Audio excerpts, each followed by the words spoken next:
गुरुर्ब्रह्मा गुरुर्विष्णु गुरुदेवो महेश्वर गुरु साक्षात् परब्रह्म तस्मै श्री गुरवे नमः।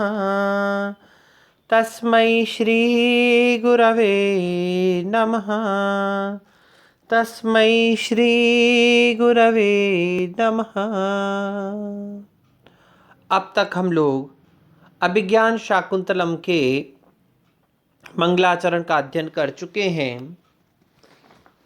उसके पश्चात रंगमंच पर नट और नटी का संवाद होता है और इन दोनों के संवाद के पश्चात राजा दुष्यंत मृग के जंगल में मृगया करते हुए एक मृग के पीछे शिकार हेतु भाग रहे हैं और उन्हें देख करके उनका जो सूत है, सारथी है, वह क्या कहता है?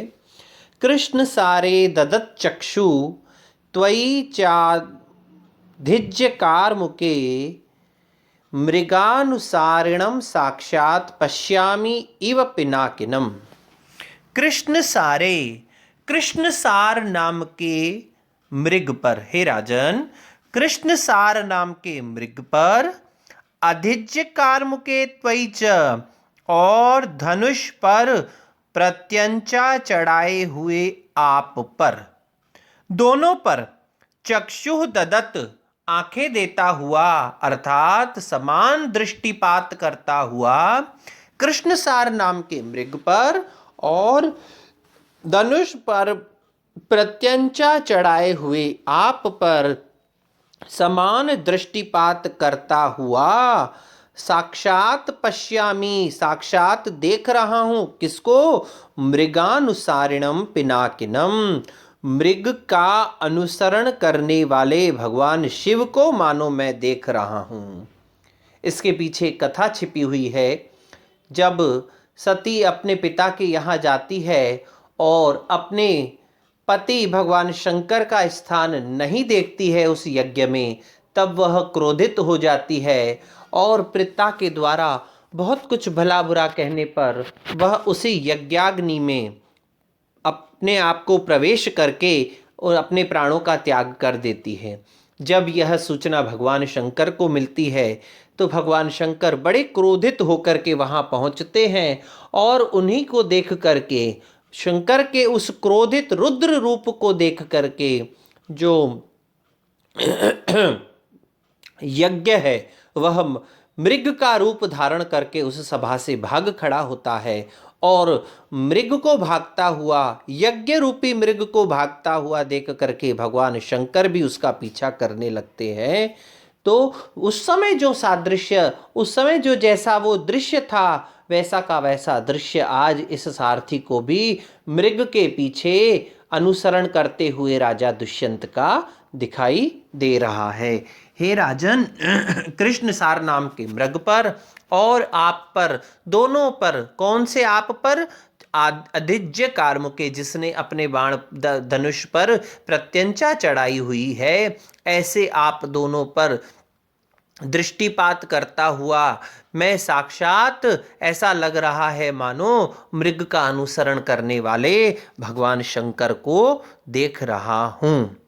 उसके पश्चात राजा कहता है, दूरम अमुना सारंगेण वयम आकृष्टाः पुनरपि दानिम।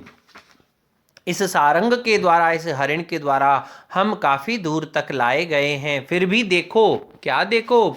ग्रीवा भंगा विरामम। बहुत सुंदर यह श्लोक है, स्वभावोक्ति अलंकार का इसमें प्रयोग किया है और इसमें राजा के द्वारा मृग की स्वाभाविक चेष्टाओं का वर्णन है और इसमें भयानक रस है। अभी आप देखेंगे भयभीत होता हुआ जो है वो है हिरण कैसे भाग रहा है, उसका वर्णन किया गया। और सबसे सब बड़ी बात, जो पहले श्लोक में जो छंद था स्रग्धरा, वही छंद इसमें भी है। ग्रीवा भंगाभिरामम मुहुर अनुपतति चंदने बद्ध दृष्टि। देखिए यहाँ पर दो प्रकार के पाठ भेद मिलते हैं, एक तो है बद्ध दृष्टि, एक है दत्त दृष्टि, तो दोनों अपनी जगह सही है।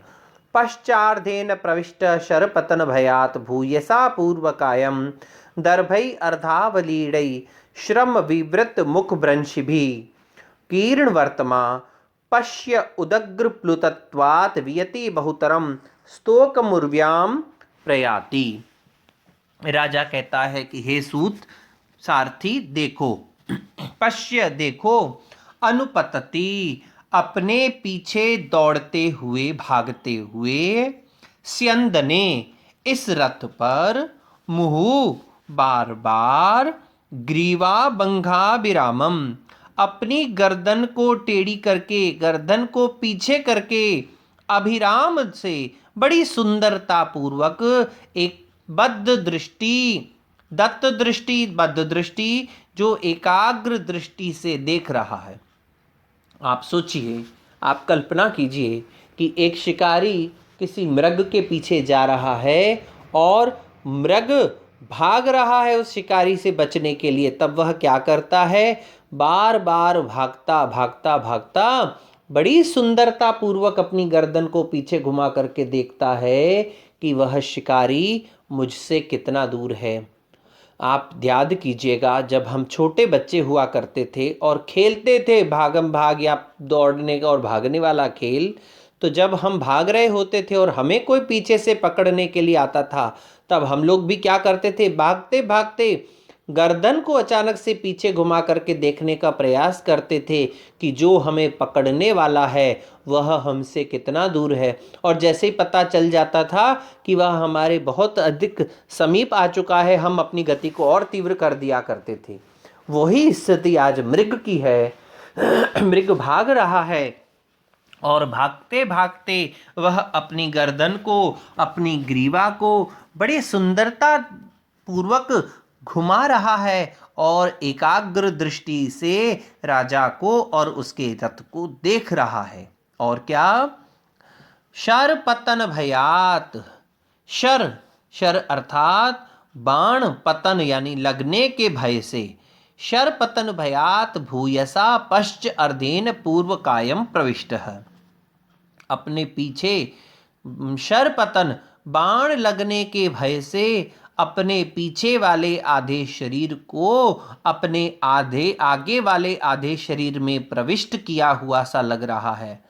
फिर वापस मैं उदाहरण दूंगा, जब हम लोग भागम भाग खेल रहे होते थे और कोई हमारे पीछे आगे भाग रहा होता था पकड़ने के लिए, तब जैसे ही लगता था कि वो हमको हाथ लगाने वाला है, हम क्या करते थे, अपनी पीठ के हिस्से को थोड़ा सा आगे घुमाते हुए अपने आगे वाले शरीर में प्रविष्ट कर देते थे। चलिए प्रविष्ट ना भी करें तो ऐसा टेढ़ा सा बन जाते थे ताकि हमारी पीठ पर वो हाथ न लगा सके। वही स्थिति आज मृग की है। मृग भाग रहा है, राजा के शरपतन भयात, राजा के बाण न लगने के भय से, बाण लग जाएगा, उसको न लगने के प्रयास में, बाण लगने के भय से अपने पीछे वाले शरीर को, आधे शरीर को आगे वाले आधे शरीर में घुसाए हुए है, प्रविष्ट किए हुए है। और श्रम विवृत मुख भ्रंश भी, श्रम के कारण, आप ध्यान दीजिए, जब हम भागते हैं या कोई भी जीव भागता है तो क्या होता है, थकान होती है और थकान से व्यक्ति उतनी श्वास नाक से नहीं ले पाता है जितनी उस समय उसको आवश्यकता होती है। स्वाभाविकतया उसका मुंह खुल जाता है श्वास लेने के लिए। आज मृग का भी मुंह खुल चुका है। श्रम विवृत मुख भ्रंश भी, श्रम के कारण जिसका विवृत मुख हो चुका है, खुले हुए मुख वाला, और भ्रंश भी अर्धावलीड़ई, और अपने मुंह से उसने जो पहले कुश चबा रहा था तो आधे चबाए हुए कुशों से के गिरने से, दर्भई अर्धावलीड़ई, आधे चबाए हुए कुशों से, घास से, कीर्ण वर्तमा, जिसने मार्ग को व्याप्त कर दिया है। देखिए यहाँ पर थोड़ा सा अतिशयोक्ति का भी वर्णन है। क्या एक मृग इतना घास खा लेगा क्या, जितना कि वो पूरे रास्ते को ही जाम कर देवे, रास्ते को ही सजा देवे है। लेकिन यहाँ कवि ने स्वभावोक्ति में अतिशयोक्ति अलंकार को डालते हुए कहा है कि श्रम के कारण से खुले हुए मुख वाला वह मृग अपने मुंह में चबाए हुए घास के टुकड़ों या तिनकों या जिसको कुश कहा जाता है, कुश से जिसके चबाए हुए कुश के आधे चबाए हुए कुश के गिरने से रास्ता व्याप्त हो चुका है, मार्ग भर चुका है। और पश्य, देखो, फिर कहता है देखो, उदग्र प्लुतत्वात्, ऊंची ऊंची छलांग भरने के कारण से, वियति बहुतरम, वियति यानी आकाश में बहुत अधिक, उर्व्याम स्तोकम प्रयाति, और उर्वी अर्थात पृथ्वी पर, स्तोकम अर्थात थोड़ा थोड़ा चल रहा है। कभी आपने टीवी में, यूट्यूब पर या किसी और माध्यम से हिरण को अगर भागते हुए देखा हो तो आप ध्यान दीजिए, हिरण जैसे ही भाग रहा होता है अपनी जान बचाने के लिए, तब वह नीचे कम और आकाश में उड़ता है और फिर पांव रखता है, पीछे वाले पांव से भागा, एक बार भागा, फिर आकाश में कूदा और फिर नीचे। तो ऐसा लग रहा है कि पृथ्वी पर कम और आकाश में अधिक वह मृग उड़ रहा है। अब एक बार इसको पुनः देख लीजिए।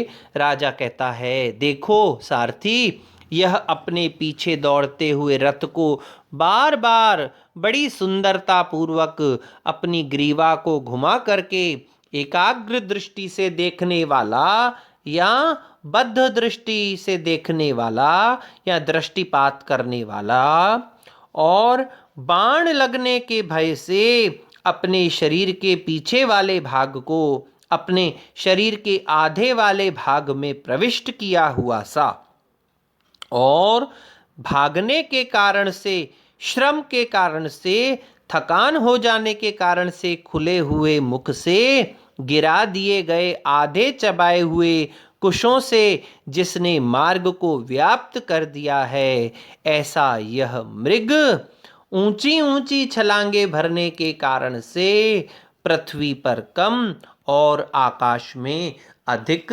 दौड़ रहा है। बड़ा सुंदर मृग के भागने का स्वाभाविक वर्णन करने के कारण से यहाँ पर स्वभावोक्ति अलंकार है, और तृतीय चरण में बहुत अधिक अतिशय से वर्णन कर देने के कारण से यहाँ पर अतिशयोक्ति अलंकार भी मध्य में विद्यमान है, और यहाँ पर सृग्ध्रा छंद है। अब इसके बाद में राजा उस मृग को पकड़ पाते हैं, क्या राजा उस मृग का शिकार कर लेते हैं या वह मृग राजा के हाथ से बच जाता है? इस कथा के लिए आप अगले व्याख्यान तक प्रतीक्षा कीजिए। तब तक के लिए ओम शम।